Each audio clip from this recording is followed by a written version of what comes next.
Sint Maarten's songwriter. Chanty scores Billboard's top 25 K-pop albums of 2025, with 2 albums featured. St. Maarten Table Tennis Federation is celebrating its 45th anniversary. MPs speaking about the deliberations on issues surrounding the Central Bank of Curaçao and Sint Maarten. American woman killed in shark attack in U.S. Virgin Islands.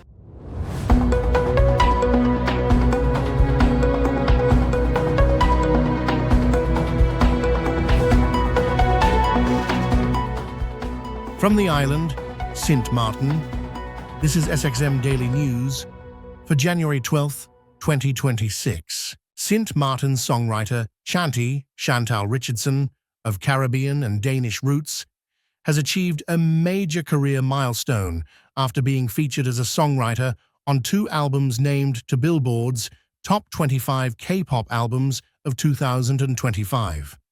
Billboard's annual top 25 albums list highlights the most impactful and influential releases of the year across the global music industry. Chanty's contributions to 2 of the selected projects underscore her growing influence in the K-pop space and mark a significant achievement for a songwriter from Sint Maarten working on the world stage. Known for blending pop and R&B melodies with Afro and island-inspired influences, Chanty has become a sought-after songwriter in K-pop. Her work has contributed to projects that collectively surpass 1 billion streams on Spotify, alongside more than 4 platinum certifications in 2025 alone, helping shape the sound of today's global pop landscape. Among the Billboard-recognized projects are aespa's Whiplash album, which has surpassed 400 million streams on Spotify, sold over 1.2 million physical copies, and includes the track Flights, Not Feelings, which has exceeded 13 million streams. Also recognized is Rai Eyes' Odyssey album, featuring Another Life, which recorded approximately 1.79 million copies sold in its first week, making it the highest first-week selling album of 2025. This recognition represents a milestone not only in Chanty's career, but also for Sint Maarten and Caribbean representation within international music markets. Few Caribbean creatives have reached this level of behind-the-scenes visibility in K-pop, making the achievement particularly noteworthy. Chanty shared, "Being part of 2 albums recognized by Billboard is a powerful reminder that voices from small islands can have a global impact." With continued international success and expanding credits, Chanty continues to emerge as one of the most exciting songwriter voices of 2025. I woke up and I found love in the eyes of the one that's chosen. You told me everything that I need, you the one that's for me, and I thought that you should know.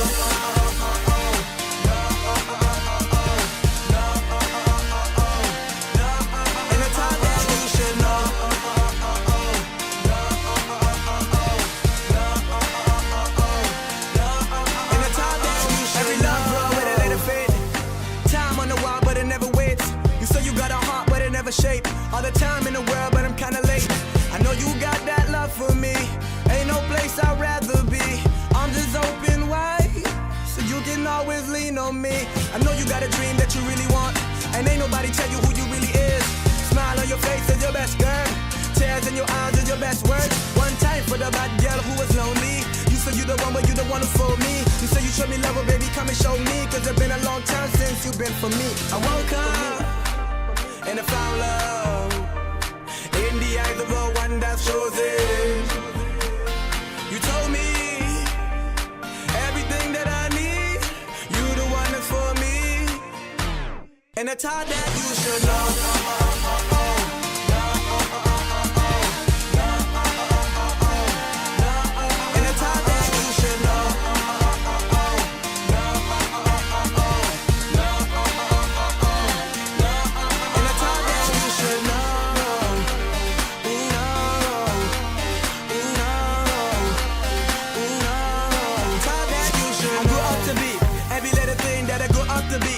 giving you the girl that I grew up to see. Come closer.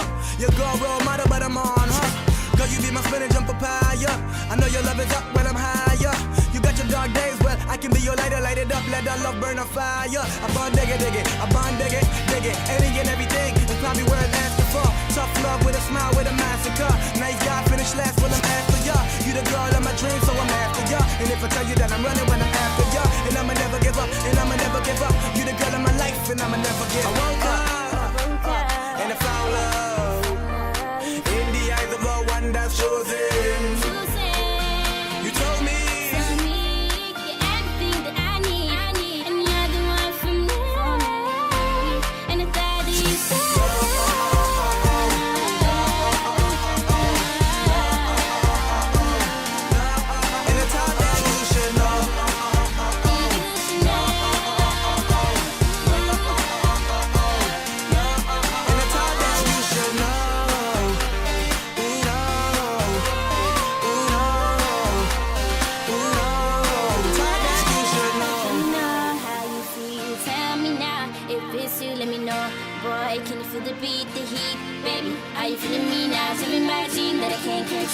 you got me losing my mind, oh no. Give me your body, mind and soul, 'cause you're that one for and me. it's all that you should know.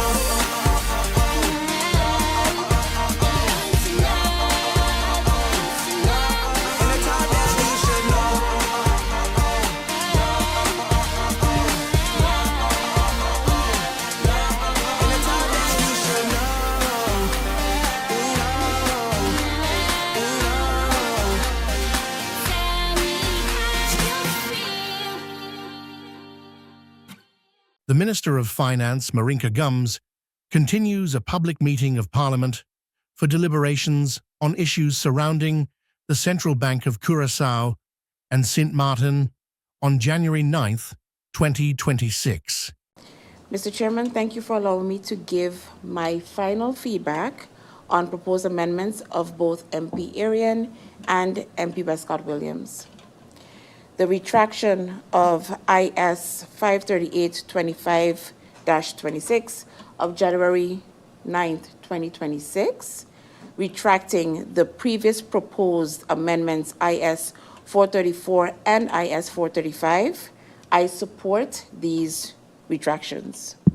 The amendment IS 539-25-26 of January 9th, 2026, the proposed amendment is proposing for 1, paying service providers insofar as they also offer this service to holders of regular payment accounts, offer the option of managing the basic payment account digitally, and 2, payment service providers ensure that insofar as this also applies to regular payment accounts, core transactions relating to the basic payment account can be performed digitally. The title of the amendment was adjusted, and the article are numbered in a more logical order, as indicated in my previous feedback sent to Parliament on December 15th, 2025. However, the substance of MP Arian's amendment will be better fitting addressed under 2 draft national ordinances that are on its way to Parliament, if not yet arrived already. The National Ordinance on the Supervision of Payment Service Providers and the National Ordinance on Oversight of Payment and Securities Transactions. Together, these draft laws focus on equal access to financial services, the protection of account holders, and the modernization and digitalization of payment systems without making distinctions between different categories of account holders. So, the underlying principles regarding digital accessibility are addressed in the draft National Ordinance on the Supervision of Payment Service Providers, which are or will be submitted to Parliament shortly. Furthermore, the current draft National Ordinance Basic Payment Account already obliges payment service providers to offer the same services under a basic payment account as those offered to holders of regular payment accounts, thereby safeguarding equality between account holders. As such, this proposed amendment is redundant and cannot carry my support. Number 3, the amendment of IS 540-25-26 of January 9, 2026. The proposed amendment is proposing to 1, add the word onverwijld to Article 4, second paragraph. Point 2, add Article 4, second paragraph to Article 5, fourth paragraph. And number 3, add a new Article 6A indicating an obligation for the payment service providers to report yearly to the Minister of Finance on the basic payment account. This amendment is an added value to the draft National Ordinance Basic Payment Account, as it is proposed to onverwijld urgent provide the reasons for denying or terminate a basic payment account and introduces the yearly reporting obligation. As such, I support this amendment. Mr. Chair, I now move on to feedback on proposed amendment by MP Westcott Williams. The amendment IS 243-25-26 of October 29, 2025 of MP Westcott Williams. This amendment proposed to amend Article 2, 8th paragraph of the draft National Ordinance Basic Payment Account by deleting the word zichtbaar. This paragraph stipulated that no visual distinction can be made between holder of a regular bank account and holders of a basic bank account, for example, to provide different bank cards, etc. By deleting the word zichtbaar, visual, it is stronger reflected that no difference can be made between holder of a regular bank account and holders of a basic bank account. I strongly support this amendment. These amendments, which have my support, are in line with the feedback of the Central Bank and do not conflict each other, and as such will not jeopardize the enactment of the draft National Ordinance Basic Payment Account, nor the execution of this national ordinance. MPs speaking about the deliberations on issues surrounding the Central Bank of Curaçao and Sint Maarten. The House of Parliament on January 9th, 2026. Mr. Chairman, I carry the proposal of MP Westcott in terms of MP Irion doing the explanation, but in that same spirit, I would also like if the Minister and or MP Westcott then could elucidate on the feedback given from the Central Bank based on the amendment that is in line with the amendment of MP Westcott. So the advice that was given from the Central Bank, because we have tens of thousands of people that this is going to affect, our citizens, and I think it's important for them to have every nitty-gritty detail. I don't know if the proposal is clear, or you need me to repeat, because you seem a bit... Please repeat it one more time. Okay, no problem. I'll repeat it, Mr. Chairman. Given the fact that MP Irion is going to give an elucidation on his amendments based on the 2 different changes that were made, I would also, in that same spirit, suggest that MP Westcott also explain her amendment, because I know that there was feedback given from the Central Bank based on that amendment that was proposed by her. And also, the facts be given in terms of the Central Bank advice, because I heard the Minister said that she is fully in agreement with it and the Central Bank agrees with it. That's not what I read. So I would like for some clarification there, because that is the reason that it prompted me to bring this proposal of order. Okay, I see we have an interruption. MP Westcott Williams, you have the floor. Mr. Chairman, I approach this lectern because I am not sure where we're going with these matters of a proposal of order with respect to the topic under handling, which is in handling. So now you got a proposal from me with respect to that topic, and now we have a member of parliament that is now going to propose that another member of parliament or the minister defends his or her statement or amendment. I was pretty clear, and the minister, in my opinion, was pretty clear, Mr. Chairman, regarding my amendment. And don't let us confuse things here. My amendment is as clear and concise as can be. The word zichtbaar, which is mentioned in the proposed law we have before us now, and my proposal was, firstly, my question was to the minister, why is this mentioned in such a fashion? And secondly, why is it not mentioned the same thing in the law of Curaçao that was passed and that was also commented on by the central bank. So don't let us confuse matters here. The minister explained, one, my proposed draft amendment, and in the interest of time and this law, I have absolutely no problem because, as I mentioned before, this matter is becoming too murky, and when we are insisting on an amendment just to say we have an amendment to the law, things are really kind of getting a little, let me use the word murky here. And in the interest of clarity, I don't mind pulling in my amendment. But then let's make sure that we understand what's happening here, and let's understand what the minister is saying about all the amendments before her today, which she has just done. Thank you, Mr. Chairman. Mr. Chairman, I mean, I see it, I know I could feel all the emotions in the room, but I think my proposal was pretty clear. The minister just mentioned that the central bank is fully in alignment with all amendments. That was not what I read. The public of St. Martin they are not privy to the central bank advice, so therefore I ask if, since the proposal was made by a member of parliament to ask another member of parliament to explain something, which I've never seen before, which is not an issue, I ask if everything could be explained for public consumption, because the minister mentioned that the central bank agrees with both amendments, which is not true based on what I read. Thank you very much. To be clear, the process started with an amendment, well, I'll say even 2 years ago, 3 years ago, when the law was submitted to Parliament. At that time, MP Duran and myself were ministers, and the idea at that time was to get the legislation in as fast as possible so you'd be able to open basic bank accounts, and after that, whatever necessary change we would make as a government at that time, we'll come back and make further amendments.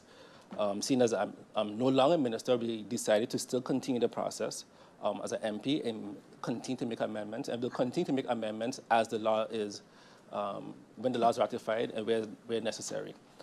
The two amendments that have been submitted, they do not change the core idea of the law. They do something just as important, though. They make sure the law works in practice fairly, transparently, and in today's digital reality. As I mentioned before, I even saw in the Prime Minister's statement for the new year that digital transformation is the key for St. Martin going forward, and we are now, I am trying to make sure that our laws are in line with our vision. The first amendment focuses on clarity and fairness. So under that draft law, a person can apply for a basic bank account, but when the application is refused, which can happen, people often will experience delay, etc. This amendment makes two things clear. A refusal must be communicated immediately, and the reason for refusal must be given in writing, because too many times banks make decisions and individuals don't even know why the bank made a decision, and they have no power to say, hey, but why does this happen, etc. So now we're putting more power in the people's hand. It also protects the consumers. It also protects the banks. It creates a legal clarity and consistency and trust. So no more guessing, no more silence, etc. Yes, and continuing in the First Amendment, it also introduces an annual reporting to the Minister of Finance to the central bank, which I think is important, as the minister is also a political figure. And at times, all of us in here as MPs, we get persons come to us, complain about certain things, but now we have power now too, because now the minister could say, hey, bank, we see all these refusals here, we don't agree with these things. And now the minister also has the power to go back and say, hey, based on the data that we have here, we now will amend this law further because of the actual data that we have on these complaints. Or when the minister reports to Parliament, Parliament could decide, hey, this is going the wrong way because we have this basic bank account law, but we had 1,000 applications, 900 were denied, and so the law doesn't even make sense. We don't have that now currently in the law. So now it allows the actual public figures, right, that are in charge of the people to say, hey, we have the data now, we'll now go back and fix it. Mr. Chairman, I am stuck in the middle because it wasn't too long that I sat right over there and everyone was asking and had condescending comments based on feedback from an advisory body. What's good for the goose has to be good for the gander. It can't be sometimes. And it's interesting, and it's going to be very interesting to see how some of these members here in Parliament will set their vote, because I was of a different opinion until the MP specifically showed me directly, verbatim, word for word, what the central bank said based on this amendment. And the central bank is against it. And based on the minister's previous comments, that she would not support anything that the central bank is against, it really has me on the fence. But I will reserve that right to vote when the voting comes. But it's going to be very interesting to see. In regards to voting, in regards to amendments, I do believe that we as members of parliament, we have seen several advisory bodies give their view. At the end, our vote needs to be our vote. Our vote needs to be on our conscience, knowing, reading the law, knowing how you feel about it, doing your own research. I believe in uniformity, but sometimes I do also believe in if other country is not there yet, we can set the trend. So I will be voting based on my conscience and not based on, I will take the advices of every institution into mind, but at the end, it's the vote of me as an MP that will count and will set the trend, and that's how I will be voting today. Can the clerk read out the name of the members, please? MP Artwell Arian. Against. MP Veronica Jansen-Webster. 4. MP Viren Kotai. 4. MP Dimar La Vega. 4. MP Francisco La Cruz. 4. MP Lyndon Lewis. 4. MP Franklin Myers. 4. MP Omar Otley. Against. MP Shamira Roseberg. 4. MP Sarah Westcott Williams. 4. MP Darrell York. Against. MP Egbert Duran. Against. Chairman Christopher Wafer. 4.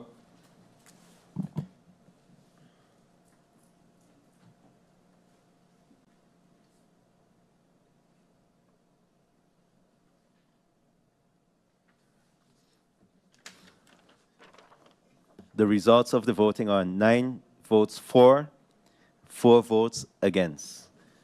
This amendment is accepted. The University of St. Martin recently held a faculty meeting for its degree programs ahead of the opening of the spring 2026 semester, bringing together academic staff to align priorities, share updates, and prepare for the semester ahead. The meeting was led by USM President Professor Dr. Antonio Carmona Baez, who highlighted key institutional developments and reaffirmed the university's commitment to academic excellence and student-centered learning. During the meeting, faculty members were informed about upcoming training sessions on USM's newly implemented AI policy.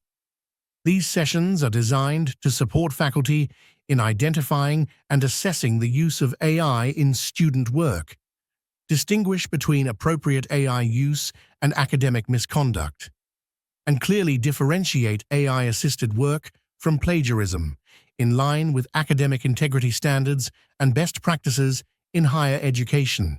Faculty were also encouraged to actively support the Student Government Association's SGA Unity Evenings, a monthly initiative designed to strengthen community connection on campus. Held once a month for approximately 15 minutes under the USM gazebo, Unity Evenings bring together students, faculty, and staff for brief updates, networking, and open dialogue, providing students with a platform for their collective voices to be heard. The meeting also highlighted the presence of several proud USM alumni who continue to serve as faculty members, contributing to the academic and social development of St. Martin. Among them were Marcelia Henry, Dean DeCruy, Lisa Burnett Davis, and Claudia Connor, whose professional journeys exemplify USM's impact and enduring connection to the community. As the spring semester begins, USM remains committed to fostering a supportive academic environment that values innovation, engagement, and the meaningful involvement of faculty in shaping student success.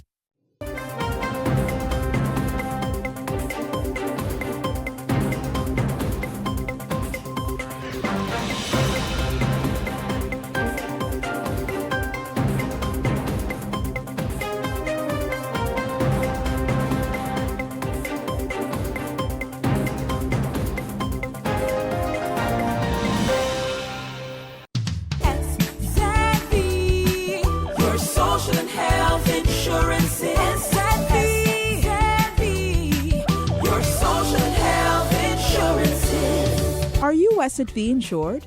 Do you have a valid medical insurance status? SXV is cardless. Request your My SXV account today and enter the virtual office of SXV. Go to sxv.sx and sign up now. SXV, yeah, your social health insurances.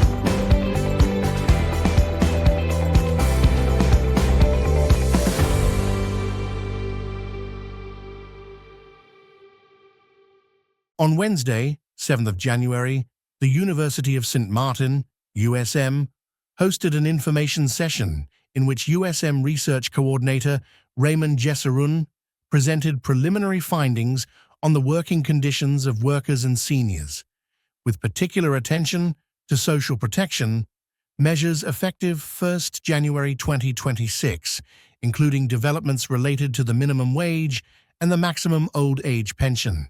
The findings form part of the Shared Research Chair on Slavery and Its Consequences, Work Package 1, Slavery, Labor, Migration and Identity, which examines historical and contemporary labor conditions at USM. The research traces how wealth was produced through unfree and unpaid labor during slavery, and how, following abolition, labor systems evolved into unequal forms of migrant labor that persist today. A comparative analysis of minimum wage and old age pension developments across the territories of the Kingdom of the Netherlands illustrated key research questions, notably when the most recent increases occurred in each territory and why significant disparities remain. Central to the discussion was the issue of equal and non-discriminatory treatment of citizens within the kingdom, particularly in light of the substantially lower minimum wage and pension levels in the Caribbean parts of the kingdom compared to those in the European Netherlands. The presentation also addressed relevant international, kingdom-level, and local legislation, aiming to inform and engage participants who attended both in person and online. Feedback, questions, and remarks shared during the session will be used to further refine and deepen the research. USM continues to welcome additional public input following the session. In his opening remarks, USM President Professor Dr. Antonio Carmona Baez emphasized the importance of engaging the public at an early stage of the research process, noting that incorporating societal perspectives strengthens the relevance and impact of research outcomes for community development. The Shared Research Chair on the Impact of Slavery and Its Consequences was publicly launched in September 2025. The initiative is led by USM, Instituto Pedagógico Arubano, University of Aruba, and University of Curaçao, through the Caribbean Higher Education Council of the Kingdom of the Netherlands, CHEC, with support from the Dutch Ministry of Education, Culture and Science, OCW. A shark attack along a beach in St. Croix, U.S. Virgin Islands, has claimed the life of an American woman, officials confirmed on Friday. Police identified the victim as 56-year-old Arlene Lillis of Minnesota. Her hometown was not immediately available. Authorities said the attack occurred close to shore on the western side of St. Croix on Thursday afternoon. Police and emergency crews were dispatched to the scene, where responders worked swiftly and professionally under very extreme and difficult circumstances to treat the victim, according to Daryl Jashin, director of the Virgin Islands Emergency Management Agency. Lillis, described by officials as a frequent visitor to the U.S. territory, was transported to a local hospital for further treatment, but later died from her injuries, Lieutenant Governor Tregenza A. Roach said.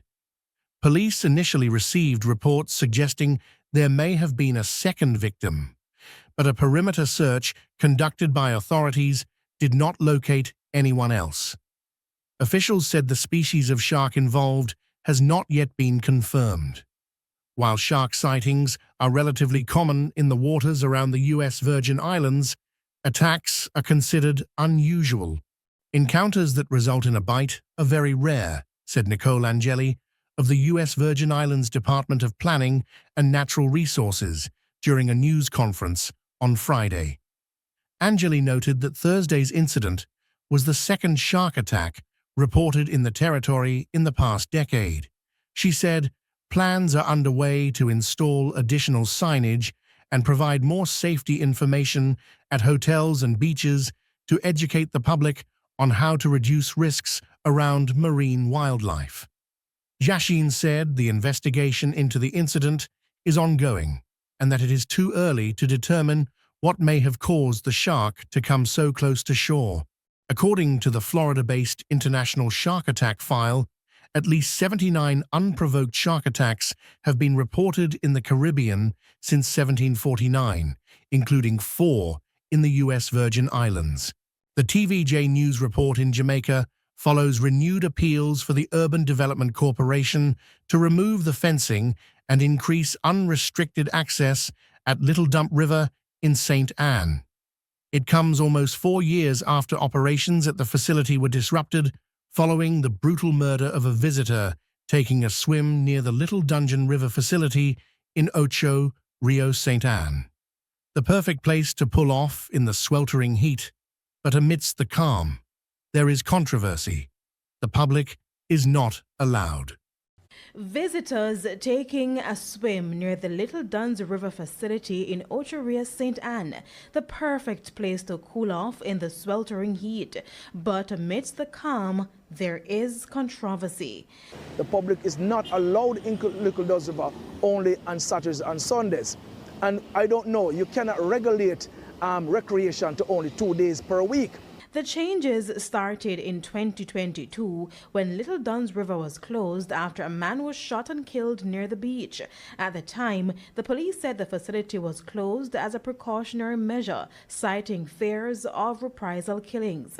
However, almost 4 years later, the people who plied their wares at the facility are again crying out for help. Well, we always clean the falls, take care of the falls, selling jelly, things like those to keep us survive, selling soda, pop, and Kiscos, every little thing we try to make a living. You understand? We don't harass people here. When people come, we take care of them and them take care of us. And even in the aftermath of Hurricane Melissa, this is where I do my little fishing. This is where I do my little livelihood, take care of my family, send them to school. From boy days, here is where I call it my birthright, right here. This place is really needed to the community around. You got from Steertown, you got from Bucksfield, you got Parrytown, you got way up to White River, around the surrounding, even St. Anne's Bay. This place is so useful for the people, them like when them pipe water lock off, them come at the river, them bathe, them get drinking water and all those things, what done here. And it's been doing for years. President of the Jamaica Beach Birthright Environmental Movement, JABEM, Dr. Devon Taylor, has been advocating for the occupants of the property. He told us that on rare occasions, one of the gates to the property is left open for members of the public outside of the weekend opening hours. Recently, they have fenced the property in a militarized way, barbed wire, razor wire in the river, razor wire on the floor, on the border of the Duns River on both the eastern and the western. They have run the razor wire on the foreshore, on the rocky foreshore of Little Duns River. They have done a militarized fencing that is dangerous to the public. which is why there are calls for the UDC to remove the fences and allow easy access. However, when we contacted the UDC, the company pointed us to a statement issued in October 2025 stating that its position remains the same. It said the corporation several years ago installed steps to facilitate safe access to the coastline, and that access remains in place at Little Duns River. Visitors are reminded that they can enter and use the area at their own risk and are urged to exercise caution due to the absence of lifeguards and safety infrastructure. And the company says our goal is to provide safe, well-managed, and environmentally responsible access to Little Duns River. Kelisha Williams, TVJ News.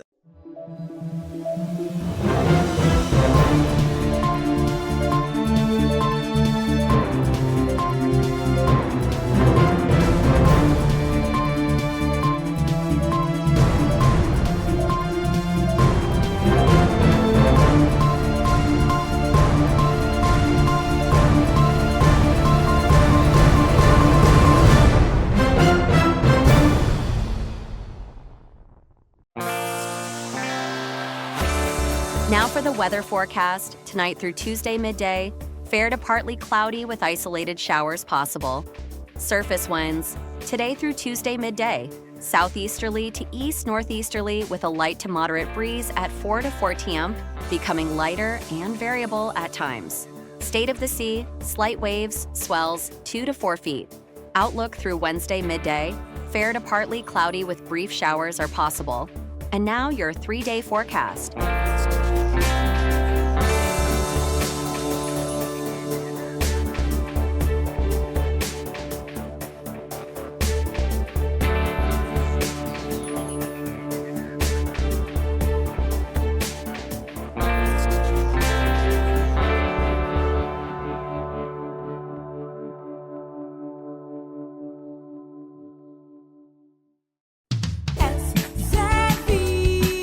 Your social and health insurance is your social and health insurance. Are you SXV insured? Do you have a valid medical insurance status? SXV is cardless. Request your My SXV account today and enter the virtual office of SXV. Go to sxv.sx and sign up now.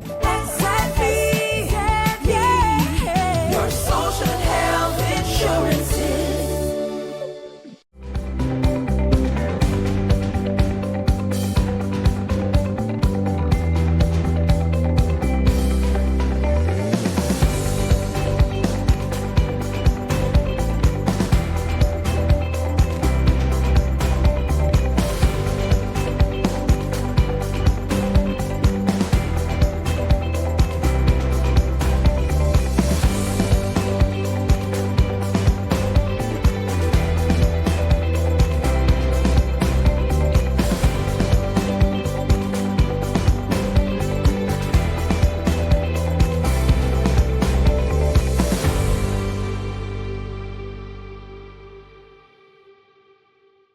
The St. Martin Table Tennis Federation is celebrating its 45th anniversary on Saturday, January 10th, 2026 interview with Ebony Pollard, who has been champion for many years. Rignold Bakari Arundel, I'm a table tennis player.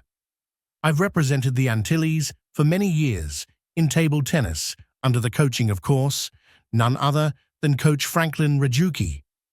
We thought it would have been a great idea to invite the public to promote and enjoy the game of the Philippines.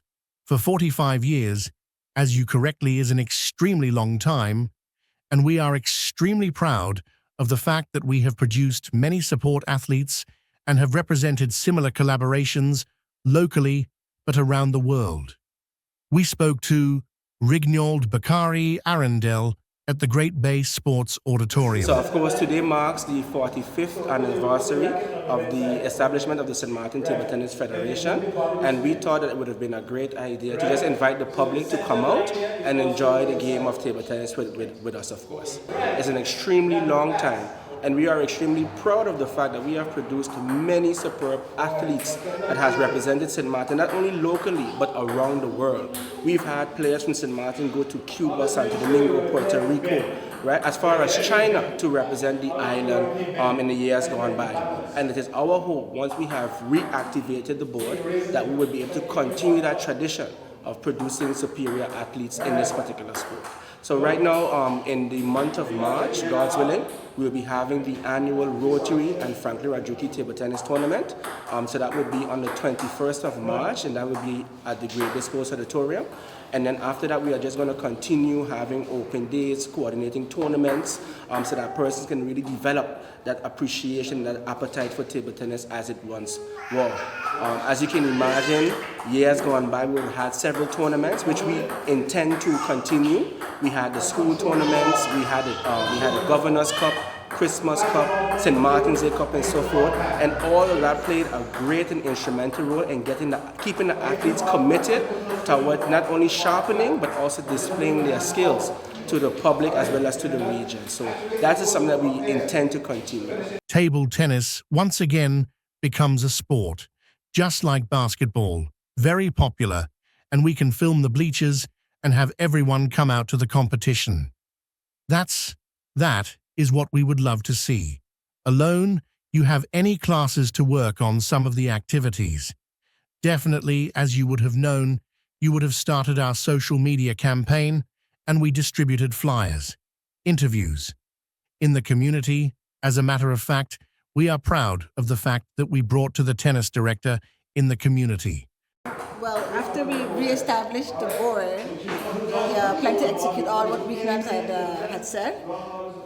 And hopefully we can, give it new life, give table tennis this sport new life on the island. Well, we would love to see table tennis once again become a sport just like basketball, very popular, where we can fill the bleachers and have everyone come out to the competitions. That is what we would love to see. So as you would have known, we would have started our social media campaign where we distribute flyer. Pretty soon you'll be hearing radio interviews, right? Pretty soon you'll be seeing different things from us in the community. As a matter of fact, last year we are proud of the fact that we brought table tennis directly in the communities. So we partnered with different churches where we gave lessons to some of the children during the summer camp. And that is also something that we intend to do again this year because of that great collaboration. Because of that special relationship, we can also tie in for whom is the trainer to build the capacity of the organization. So we also establish the family and everything. We will then proceed to welcome the doors of our partners and see how we could partner so that we can get the support that we need to build the capacity of the organization of the table tennis sport. We reached out to several organizations, as you would imagine. Our federation was once closely tied to the International Table Tennis Federation, which is the governing body that sets the standards and hosts tournaments every year around the world. Because of that special relationship, we also have the ability to tap in to coaches, to training in order to build the capacity of the organization. So once the dust has settled, once we have established the board, formally and everything, we will then proceed to, make use, knock on the doors of our partners, right, and see how we could partner so that we can get the support that we need to build the capacity of the organization. What was the age that you started? I started table tennis at age 9, I believe it was. Correct. Yes. Around 9. Yes. And you're a top star player now. I used to be. Used to? Used to be, yes. The good thing is that table tennis offers so many benefits that you can easily transfer, in your personal life, because you have to think quick, you have to problem solve, you have to be able to strategize and so forth. And it's a great way to keep the mind and your body healthy all the time, So if nothing else, persons have those reasons to come and play the game. Right. So it's a game for everyone. We've seen persons in wheelchairs play. We've seen people with special abilities play, right? So, there's really no reason why persons, ought not consider joining us for a few sessions. Well, right now, as it is, whenever we want to use the particular venue, we would just, mobilize funds from amongst ourselves. Again, once we've been formally established, then we have more confidence, to go out and approach different entities for funding so that we can have a more sustainable program. But for now, it is all player funded. This is our SXM Daily Newscast. Thank you for joining us.